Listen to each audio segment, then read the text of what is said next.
silly to sit here. Hello, everybody. Welcome to the live show of One by One by Ruth Ware. Yeah, I didn't have anything else to say. Oh, whoops. Welcome to the live show. We're here. I'm here with some wonderful people that I'm going to have introduce themselves. But first, I just want to give you a quick update on the book club. This is the Literally Dead Book Club. Give me an emoji if you can hear us and see us and everything is good. And then actually, you know what? I want an emoji. I want you to send me a purple emoji, a purple heart. Let's say a purple heart. If you read One by One and you're here for the actual combo, because we're going to keep it spoiler free for the first maybe like 10 minutes or so. And then give me a black heart if you haven't read it and you're just here for fun, because I like to know. I just like to get a feel for the chat of who's here and what's going on. So many purple hearts already. Okay. Wow. Don't tell us your ratings yet, because we're going to wait. Right now, for November, we're reading The Only Good Indians by Stephen Graham Jones. And the final live show of 2020 will be in December. But right now, we're talking about One by One. And I am joined by some lovely people from their own book club. So one of you can actually introduce the book club too and introduce yourselves. I want to know your name. I want you to tell everybody what they can expect from your channel, like generally, because I want to force everyone to go subscribe if they're not already. And then tell me your favorite thrillers, because this is a thriller book club and maybe people can get a feel for your taste. Okay, go.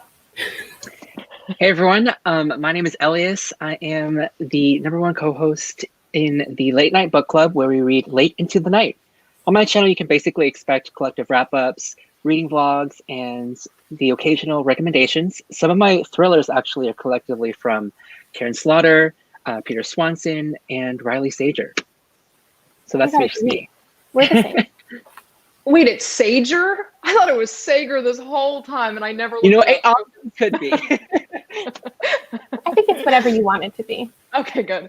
I'm Noelle, and my channel's usually lots of reading vlogs. We've got some wrap-ups. We've got some TBRs. I try to do random things sometimes where I'm like baking and doing Q&As, and I don't know if they land correctly, but I try to mix it up sometimes. Favorite thrillers? I mean, what to say? Are we surprised? Misery, love The Shining, love Sharp Objects, and The Snowman by Yo Nesbo. It's really good. That sounds like it would be a good recommendation if you liked like the winter vibes of this. Yeah. The serial killer will like leave snowmen wherever he killed someone. So it's like very wintry. Highly recommend. Wow. Lovely. Hello, everyone. My name is Joel, and I run the booktube channel Fictional Fates. I'm also one of the co-hosts of the Late Night Book Club. On my channel, you can basically expect reading vlogs, wrap-ups, TBRs, the whole shebang, with a dash of like bisexual chaos. Sometimes I do like really random things like making bookish candles. And yeah, my favorite thriller, I've read one thriller. I did read, I don't know if I'm thinking of Ending Things classes as a thriller. Sure. Okay, that's my favorite one because I did a whole horror/thriller reading vlog on my channel quite recently, and that was basically one of my favorite books of the bunch. So yeah. Sweet. Actually, why don't you take it away and introduce One by One to us so everybody knows what we're getting into. Okay, so basically, for the month of October, we all read One by One by Ruth Ware, which follows this company who create an app called Snoop, which basically allows you to listen to music in real time with other people. And so a lot of people then go to this chalet in the middle of France, I believe, to have like this company meeting where, one of them wants to sell the company, and everyone's just, half of them are really for it, half of them are really against it. And Erin and Danny are like the chalet workers who are basically just watching all of this unfold, the drama between each and every co-worker within this company. But slowly and surely, one by one, they all begin to drop off dead. And so it's about each of them figuring out what happened, who did it, before, and there's also an avalanche that's kind of come and snowed them all in. So there's no escape whatsoever. What a great wrap up. Hell yeah. That was excellent. Wow. Thank you. That. You know what's so funny? If I do these lives, I ask someone to introduce the book, and as they're talking, I'm like, that sounds like such a good book. What's wrong with me? Okay, you know what? Actually, I was gonna ask something else, but I wanna ask you, would you guys download Snoop? Oh, If yeah. you- Yes, hands Yeah? down. It sounds like such Definitely. like a real app and something that I see that I could use, because I don't know, I think it's really interesting listening at the same time with I don't know, one of your friends in that moment. I just think it's really interesting. Spotify almost has that feature, right, where you can like see if you're on your friends list what they're listening to. Right. So I think that would have been like a step further, kind of cool, kind of creepy at the same time, but you guys are both living at the same time, vibing. Vibing. I think so. Like, I think the app is such a cool idea, and I like that she wrote it. But I'm so like I'm so bad at trying new apps. So like Apple Music till the day I die, I don't deter from that. So like I don't know if I would actually do it. Like I think it's cool, but would I actually download it? I'm not sure. I think I would use it purely to like listen to the same music as certain people, but then I think after a while I just kind of like drift off because I can't use so many social media apps at once. It'll just get to me. Would you want to use it as like an influencer? Like to have Ooh. yours playing so other people could know what you were listening to all the time? Because I don't think I would like that. Like They would just see Ariana Grande on repeat. So literally, like I could see it being from like a business perspective with like influencers, like they could pay influencers to stream a certain song on Snoop and then have people be like, oh my god, that's what that person's listening to. But then it's kind of like the radio. If a song plays that you don't really like, then it's not amazing. They're going to be annoyed at me because I'm just going to be repeating that one song over and over and over again. Right? The same album all day. That is an interesting thing that like the book actually could have touched on, is the idea of like monetizing the app and getting like, because it would so easily turn into like a TikTok thing where like all of the most popular people aren't actually doing authentic content. They're listening to things for the companies who are paying them. Anyway. Okay, I want to know your ratings, because my favorite thing about my book club is Joel left. Oh, Joel, come back. Oh no. Joel. We'll pop back in. Yeah. I'll keep an eye out. I don't know anybody's rating. Actually, I know Joel's rating. He's the only person that I watched his blog, so I know what he gave it. But I don't know what either of you two gave the book. And part of me feels like you both hated it. So I'm ready to know. And the chat can go off with your rating. I'm anticipating a lot of 2s. Same. Okay, well, I'll just go because I actually am not surprised at the amount of ratings I saw like on Goodreads. A lot of my friends and reviews have rated it like like around like 2 to 3 stars, even like some 1s. Personally, for me, some backstory on Ruth Ware. I've only read, this is my 4th book from her, and this is my 4th book from her, and I did not like 2 of them.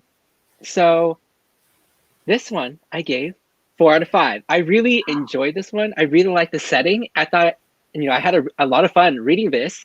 So it's a 2 for 2 for me. So I'm going to give her books another chance, and hopefully that one will be the deal breaker. But 4 out of 5, I am surprised at how much I enjoyed this book. And I get that it's like, I don't know, for a lot of people, it was like super predictable and everything. But for me, that wasn't an issue. It was just, I don't know, I just really loved the setting. And I really liked the overall pacing after like the first 100 pages. It went by really quickly. So 4 out of 5 stars. So I just checked mine, and I guess I gave it a 2 out of 5, but I think I meant to give it a 3 out of 5 because I had so much fun reading it. I think because I work in the tech industry, so I understood a lot of the conversations around like developing apps and technology and all that. Like that was fun to me. I know that was some people's like they really didn't like that aspect of it, but I could kind of see the tension, and I could feel the tension. But so it was fun, and I loved the atmosphere. I agree, Elias. That was like super fun, especially like with how cold it was when I was reading this. It was a great time. But I figured it out by like chapter 3. So I was like, the whole time I was reading it, I was just waiting for when they were gonna tell me what I already knew, you know? So that's why I gave it a lower rating. Yeah, I definitely understand. The thing about this book is, like, actually with all thrillers, I really understand the ratings across the board. Like, I never feel the need to argue with somebody. Like, there are some like contemporary hard-hitting books that I'm like, how did this not make you feel like, ugh? Or like with horror, I'm like, but it was so like weird. But with thrillers, it's just like, if it didn't work for you, it didn't work for you, and it totally makes sense. Yeah. I think Joel is able to come back. It's just going to take him a minute. So I know that he gave it a 3. I know that. But we can let him, whenever he hops back on, he can give his full opinion. Everybody's linked down below in the description as well if you want to check out his blog, or, you know, everything's down there. Mm-hmm. So for me, I gave it a 4. I really, really enjoyed it. I did say, like, in my vlog when I was reading it, I was like, I don't necessarily think that it deserves the hate that it gets. And when I say that, I don't mean that, like, if you gave it a 2 stars, you're not valid. But my thought process was, like, when I saw so many 1 and 2 stars, it's kind of seemed like it was a commonly agreed upon, like, this book is objectively bad. It does something objectively bad and nobody should read it. And I think that's kind of a sad perspective to see, because obviously, like, there are a good amount of people who do enjoy it. I think it was kind of just like a classic mystery. And even though I'm going completely off of my own usual opinion, because usually if I can predict a thriller, it automatically gets like a 3. But there was something about it that was so atmospheric and like interesting, and just like a classic story, that maybe I haven't read a classic mystery in so long, and I'm used to such convoluted plots, that I ended up really enjoying it. So maybe in a different time in my life, I would have given it a different rating, but definitely a 4-star right now. Hello. He's back. Perfect timing. So what were we just discussing? You haven't gone anywhere. Tell us your thoughts on the book. What was your rating, and maybe why? Okay, so I gave 1 by 1 3 stars, purely because whilst I did like the setting and kind of the whole atmosphere of like these snooty kind of employees working together, and like the whole dynamic between the whole of them was beautifully set up, I just feel like the execution of like the murder mystery and the whole kind of twists and turns that they were supposedly just didn't work out for me. And I felt like everything was pretty much predictable, although I found it kind of to be more of a classic mystery, like an Agatha Christie mystery, which is like what I think this is like kind of based on, rather than a thriller, which is what it was marketed as. So unless it was like a bit of a marketing issue, I don't know. But yeah.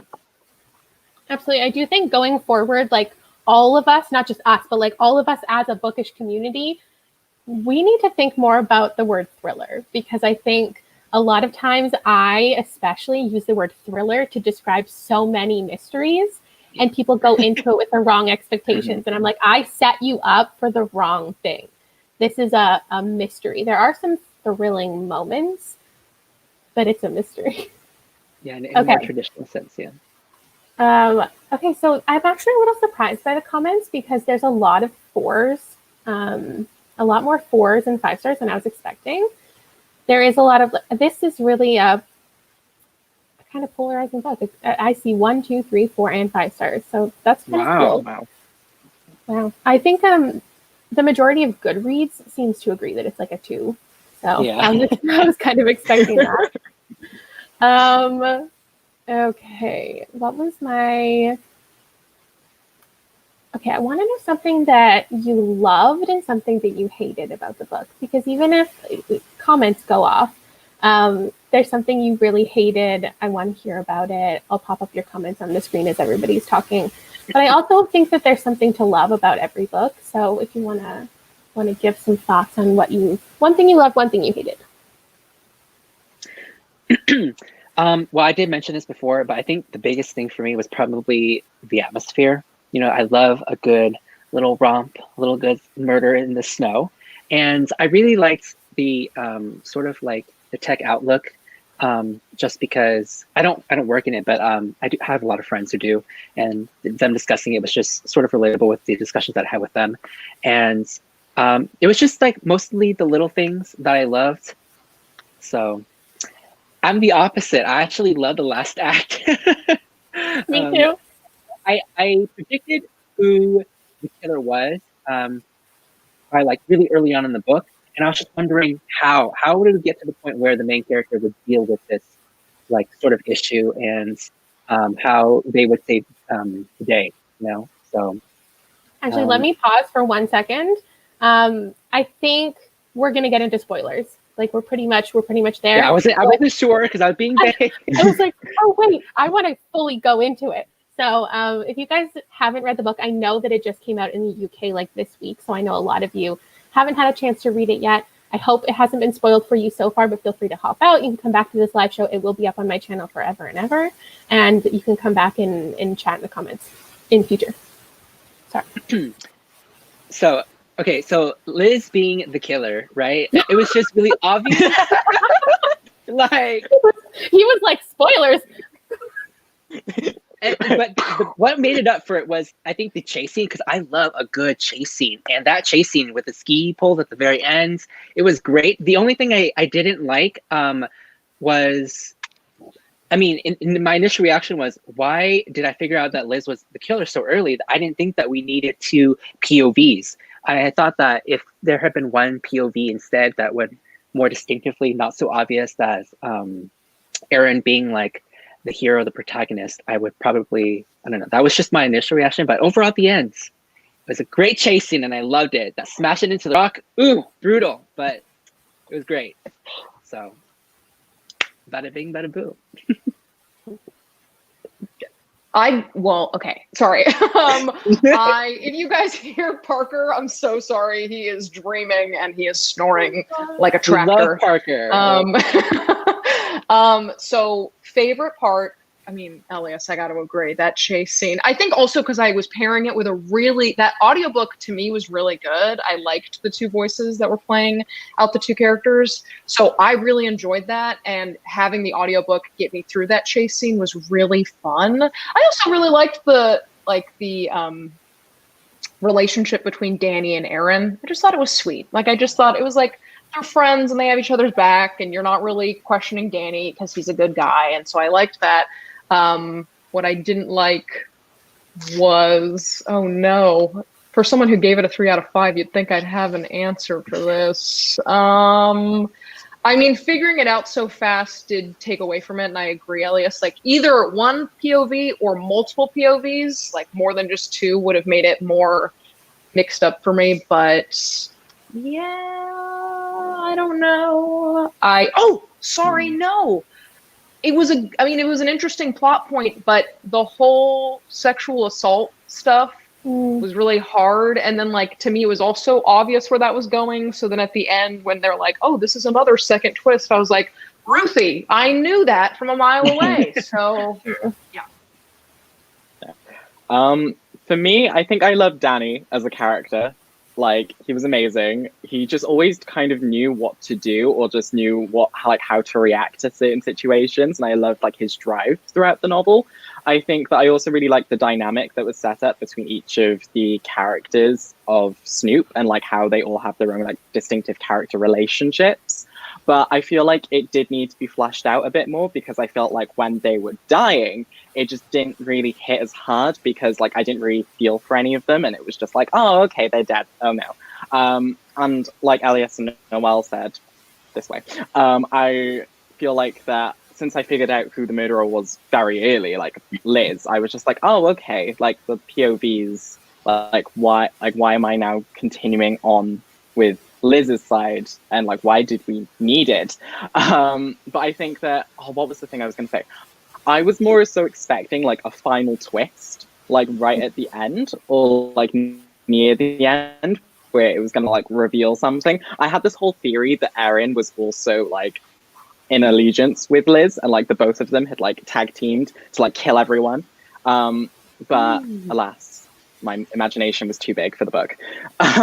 So yeah, that's everything, I guess. I actually do want to ask what people's theories were as well, things that like didn't pan out or things that you did predict. But as far as what I liked and didn't like, I think the main thing that really worked for me is like I love a good gimmick in general. So I just love a book that starts with 4 people are dead. Now we're going to spend the entire book like crossing people off the list and like who died and who's responsible. So I love that setup in general. We get that setup also in like The Guest List and like Big Little Lies by Leanne Moriarty.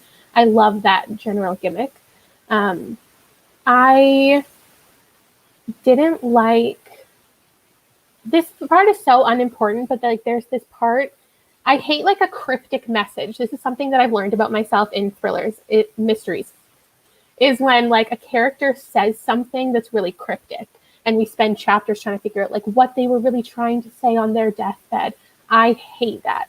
So there was this moment where I think it was, I don't even remember who it was, Annie maybe, right before, or somebody, right before they died or something, they were like, she wasn't there. And it was all about how Eva just got say the name. Yeah, it was like, if you were really on your deathbed and you were really trying to like get across a message, are you really going to be like, oh, I didn't understand all along? Like, just say, get your message across. I hate misunderstandings in books. So I didn't like that. Also, no, the number one thing that bugged me about this book is that Erin is like, she, at the beginning of the book opens with her being like the housekeeper and she's cleaning the entire place. And then she takes off her outfit and she's wearing a swimsuit underneath and she goes swimming. I've been a housekeeper. You cannot wear a swimsuit under the chasing that would happen all day. I'm fucking serious. No way are you cleaning for 8 hours and then ripping off your clothes and going for a dip in your bikini. That's not real. Kayla's like, plot hole. Explain. I was like, she did not just do that. I was mad. I think that, those are the only two things that really, like, I could say, like, it was a little boring. Like, it was a little predictable. But I don't actually, those things didn't bug me. I thought it was a nice classic mystery. And I really enjoy the fact that it wasn't about relationships. Like, the book could have easily gone hard left into, like, this person was sleeping with this person was cheating on this person, all of this relationship stuff. And like, sure, we got some stuff, but it was more about the stakes of the company and, money. And not that that's more interesting, but with the trend of thrillers and mysteries in current day, I enjoyed the fact that I wasn't just reading about scandalous relationships. So, okay, I want to know your theories. Was there anything that you were reading and you were thinking about, like you assumed was going to happen and didn't, or you assumed was going to happen and did? Initially, I thought it was the opposite. Like a chapter or two before I predicted who the killer was, I thought that Erin was. I thought Erin was actually going to be our killer because we have that unreliable narrator who puts herself in a more like better spotlight for herself, so that we, the reader, can be thrown off. Like they're like putting themselves as the way that they want people to view them as, like how Liz wants to be socially accepted or whatever and fit in. And so I thought that would have been interesting if we had erased maybe Erin's POV and put Liz in sort of like that center spotlight as like a good protagonist, who is like a fighter and a survivor. And in the end, she's actually like the killer or something. And I thought that would have been really interesting. But as for theories, after I predicted the who the killer was, no theories for the rest of the novel. I was just like, how is it going to end? How is Erin going to go? How's Erin going to like figure all this out? Because I knew, I'm like, why are we having like a POV from Erin unless she's like significant to the story? And so, I mean, this whole book for me was like a game of Among Us, a really popular mobile game that just blew up recently. And so who was the imposter among us? It was Liz, obviously. She's sus. So. I think I had the same thought about like, there were moments where I was like, wait, is Erin in on this? And I think, Joel, what you were saying about what if they kind of were tag teaming it? Really cool idea, especially because like once you found out that there was something weird going on with Erin and her past, I was like, maybe somehow they crossed lives. But I knew Liz was shady. Exactly what Elliot said. Like, yes, I knew she was shady. I couldn't figure out the red jacket thing, and I saw some people in the comments that said that they had totally figured it out. I didn't. I thought that Liz played it so good that she was not good at skiing and having to hold on and everything. So then when all of a sudden she's like I was going to say scooting down the mountain. That's probably not it. But when she's like sliding down the black diamond. I've never skied before in my life, you guys. Please, dear God, just go easy on me. But I was like, who's this? Who's in the red then? And I thought that was cool. Well, aside from like the Erin being part of the killer thing theory, I had like a theory about like either Topher or Ava being in on it, but then like Ava just disappeared, and I thought she was going to come back like right at the end, being like, oh yes, that was like a good one as well. I thought she was going to come back right at the end and be like, oh my gosh, it was like this character that killed me or like tried to kill me, but I'm back now, and like something like that, but that didn't happen. I just felt like Ava's death was very anticlimactic. Like she was built up to be like this harsh like villainess who like wants to like sell the company and like just get the money, and instead she's just like scooted off the side of the mountain and just bye. But like what Elia said, it felt like an entire game of Among Us where like everyone was busy doing their tasks, and then Liz was just like, who can I kill next? I didn't have the theory that Ava or Eva was like faking her death or was going to come back. Like I thought that bitch was gone. So the amount, like if you look at the Goodreads group and the conversations that everybody had about the book, that was the number one theory, because that's what I love about the Goodreads group. If you guys in the chat aren't in the Goodreads group, I would highly recommend you go hang out there, because you can talk about all the books we're reading like as you're reading it. And so my favorite thing is like going and seeing everyone's theory 100 pages in and then 200 pages in. And everybody's theory, like halfway through the book, was Eva is faking her death. Eva, she's going to come back. Like something's going to happen with her. And I never thought that, like it never occurred to me. I think my favorite theories that I had was just like who's going to die, because I figured out it was Liz. Mm-hmm. I never thought it was Erin. But I was most interested in who was going to get killed, because like, what was that guy's name? He had a weird name. How do you pronounce Inigo? Indigo? Oh, Inigo? I've never heard that. I think it's Indigo. That's what the audiobook said. Oh, Yeah. right. I did listen to the audiobook, but I completely forgot. I figured like he was one of the four that was dead. So then once he went outside to like go do whatever, I wasn't expecting another death to happen. So like my theories were all who's going to die, and I was excited about that kind of stuff. I honestly don't even know how he survived either. Like he went outside, and then in the end he's like, I'm still alive, everybody. Like him leaving was so like, it was so like bizarre. weird, because he was just like, I'm gonna go now, like I've done so much wrong, like oh no. And it was just like, oh okay, he's just dipped, and like it just added nothing to the story. So I was like, oh okay, bye. Missed all the drama. Literally. Oh, Real. that is a good point. One of the other like number one theories I saw was that Liz was pregnant. And I don't know how people or why people cared or how they thought it was going to play into the plot line. But I think when she was wearing all of those coats, or she like looked like she was, everyone was like, oh, she's pregnant. I know she's pregnant. Maybe like Topher got her pregnant. And there was this whole theory going on with everybody. And I thought that was really interesting. As much as like I liked this book and I gave it 4 stars, I do see so many other interesting places that the book could have gone. For sure. So, if you guys in the chat have any specific questions you want us to talk about, please send them in now.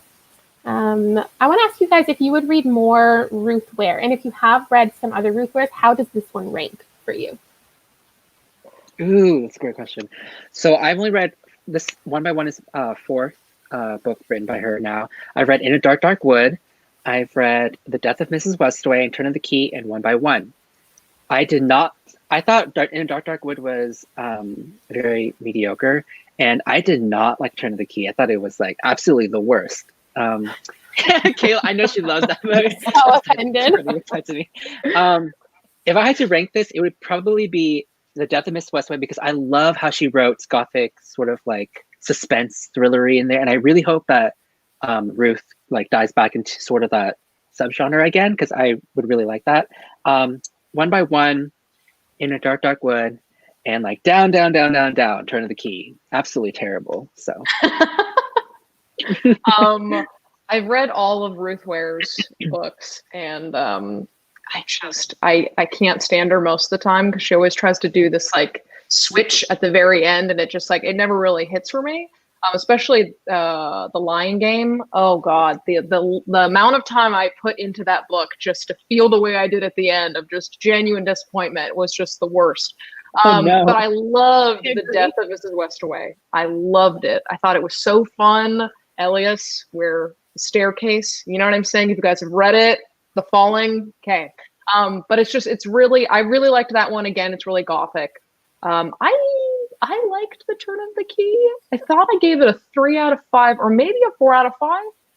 I don't know, but the other ones, throw them out. You know what I mean? She was just getting settled. You know what I'm saying? So I think One by One is probably like my third favorite of hers. Okay, cool. So of Ruth Ware's books, I've read One by Ruth Ware. And that's it. So I think I would be interested in reading like more of her works. Like I know there's a bunch of divided opinions about The Turn of the Key, so I definitely would like to read that to kind of see where I lie on. I would love to see where you lie on that for sure. So I think definitely there's more of her books that I want to read and get into as well. See, I don't know if I don't think anything has been announced for 2021 yet. But for me, my favorite is The Turn of the Key. Then it's Death of Mrs. Westaway, and then it's One by One. So also, well, my third favorite is One by One. I also was so angry about The Lion Game. And I hate The Woman in Cabin 10 with such a passion. Oh, no. Like, I wanted to like punch Ruth Ware after reading this. I was like, I gotta read it now. I love how you have the books ready too. It's like, here, I have the receipts. I couldn't find The Lion Game, and I'm so mad because I was late hopping onto the live because I was like, I need to find all the books. I need to be prepared. But it's interesting because I would weirdly, if you guys liked One by One, I would kind of recommend her earlier ones, even though I didn't like The Woman in Cabin 10. I see a trend with the people who are loving One by One and giving it 5 stars. They've also given these ones 5 stars. I think it's rare to find people who absolutely are obsessed with these ones because I think these are her 2 worst for me. Yeah. So I don't. I think One by One is very close to In a Dark Wood, especially like the ending and sort of the atmosphere. Like they both take place in like a snowy, cold setting. Yeah, isolated. Yeah, and the ending is. Yeah, I want to get it. Okay, there was one question. What was the question? No, I saw it. Oh, I love this question. Do you think the book would have been better with an added mixed media element? You know what? Imagining this book as a mixed media book is just like, imagine if it was in journal entries and then news articles and then, holy shit, like. Imagine they had like those Spotify codes you could scan and then just like listen to the music as they're listening to the music as well. So you're reading the chapter with the music that they're listening to in your ear. Brilliant. Oh my gosh. Oh my God. This book could have been a lot more ambitious. It would have been a lot better. I loved it, but it could have done more. I actually read a lot of thrillers with mixed media element as well. And I think that would have been a really interesting take. Re-release it in 10 years with the same story, but like told differently. Yeah. Could be interesting. Okay. And then somebody asked, sorry, the comments are going by too quickly. Somebody asked for book recommendations, which is a great way to end it. Somebody said specifically like other books set in the snow, or like the cold vibes. Oh, okay. If you guys really liked One by One, there's actually another book very similar, where it had to do with a group of people in like a very cold, snowy setting, isolated, and I hated it. It was An Unwanted Guest by Shari LaPena. We had the same night. Yeah, That's that good book was preparation. terrible. This book by far is way better than that book. But if you want something very similar but mediocre, you got that book. In a Dark, Dark Wood, her first book. And if you wanted like an opposite setting of like a really cold, snowy setting, I would recommend The Lost Man by Jane Harper, which takes place in a desert.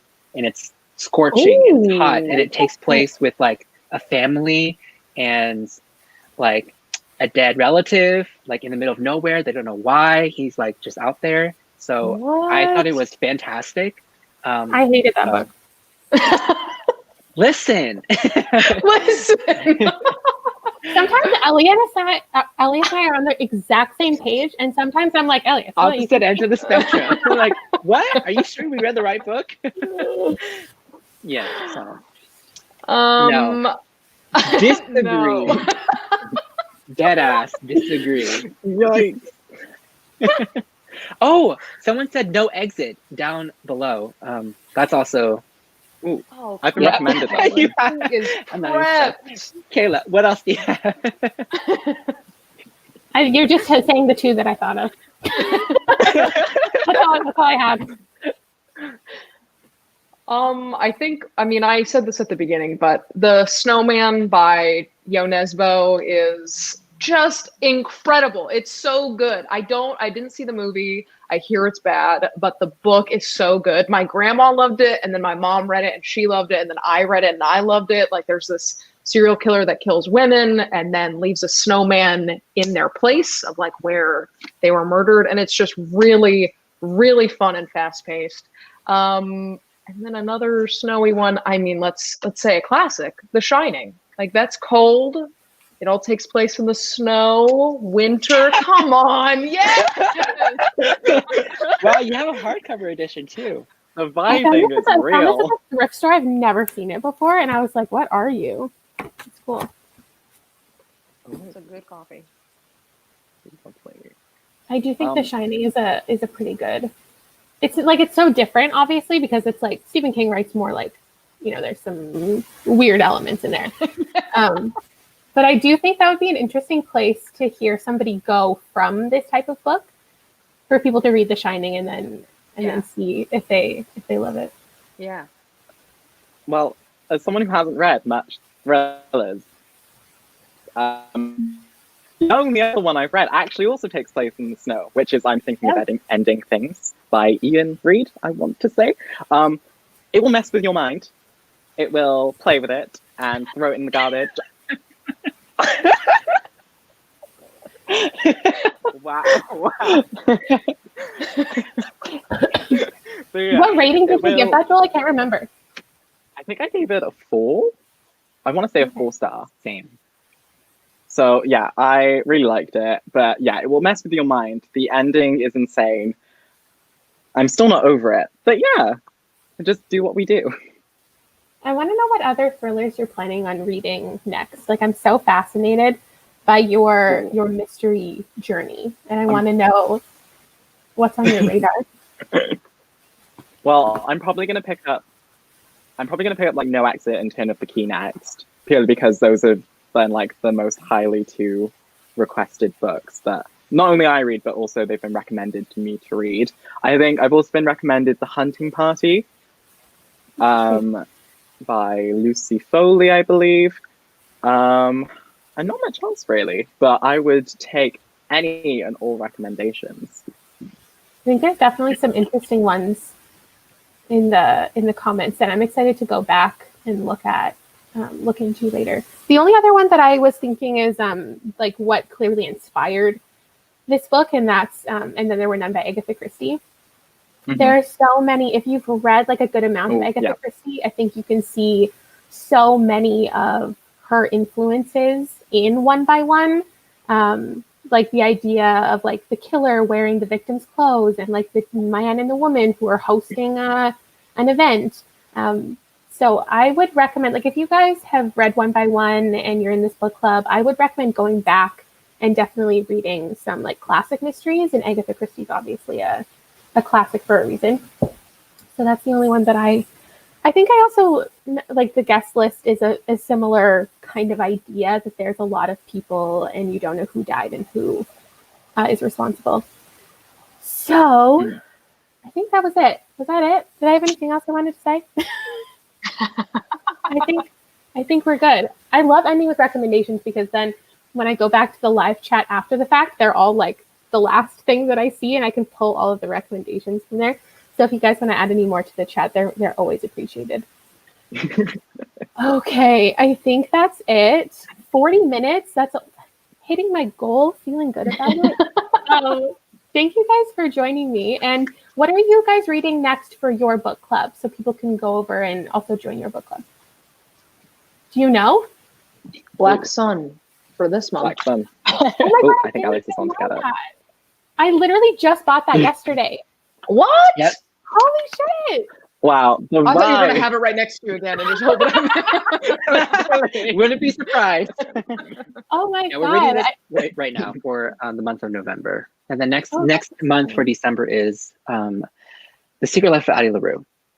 Oh, sweet. Okay. I'll tune into your live shows. Okay. Thank you all for watching. Thanks for joining. I really Thank you so much for appreciate inviting us. We had a lot of fun. hearing everybody's thoughts. I love you guys. Maybe we should do this again in 2021. Pick a thriller. Oh, yeah. Hell yeah! I like this little gang. When I was putting together this thumbnail, I was like, we look like a band. Like we just looked really cool all together, and I enjoyed it. Okay. Bye. Bye, everyone. You.